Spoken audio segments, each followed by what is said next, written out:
பாகிஸ்தானின் சதியே காரணம். அஇஜமக தலைவர் குற்றச்சாட்டு. ராணிப்பேட்டை மாவட்டம் அரக்கோணம் தலைமையிடமாக கொண்டு அகில இந்திய ஜனநாயக கட்சி செயல்பட்டு வருகிறது. இக்கட்சியின் நிறுவன தலைவர் டாக்டர் ஐசக் ஐயா செய்தியாளர்களை சந்தித்தார். அப்போது அவர் கூறிய போது, நடந்த ஏர் இந்தியா விமான விபத்து பாகிஸ்தானின் சதியே காரணம் என குற்றச்சாட்டுகிறேன்.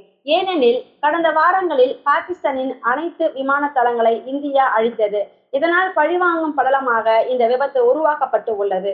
விமானம் முழு பரிசோதனைக்கு பின் புறப்பட்டதாக கூறப்படுகிறது.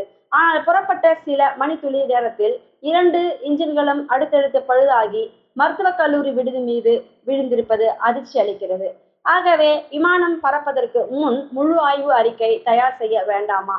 எனவே மத்திய அரசு பொறுப்பேற்க வேண்டும். உடனடியாக சிபிஐ விசாரணை நடத்த வேண்டும். இறந்தவர்களுக்கு காப்பீடு தொகையாக 2 கோடி நிவாரணம் தர வேண்டும். மீண்டும் அரசே விமான சேவை எடுத்து நடத்த வேண்டும். இதுபோல் துப்பாக்கி கலாச்சாரம் நமது மாவட்டத்தில் பெருகி பாதுகாப்பற்ற நிலை உருவாகி வருகிறது. ஆகவே காவல்துறை வேகமாக செயல்பட வேண்டும். அனுமதி அளிப்பதில் தீவிர கவனம் செலுத்த வேண்டும். ஆகவே குற்றங்களை தடுத்து உயிர்களை பாதுகாக்க வேண்டும். இவ்வாறு கூறினார். நிலவன் டிவி செய்திகளுக்காக அரக்கோணம் செய்தியாளர் ரவி. இந்த விபத்தின் மூலமாய் தவிர்க்கப்பட வேண்டும்.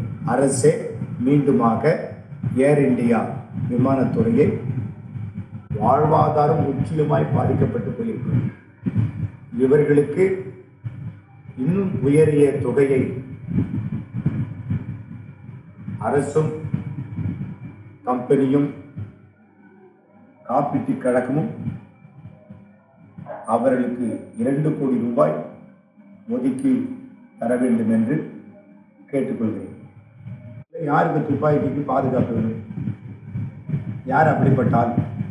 அரசியல் கட்சியில தலைவர்கள் எல்லாம் சென்னையில் உட்காந்துக்கிறாங்க.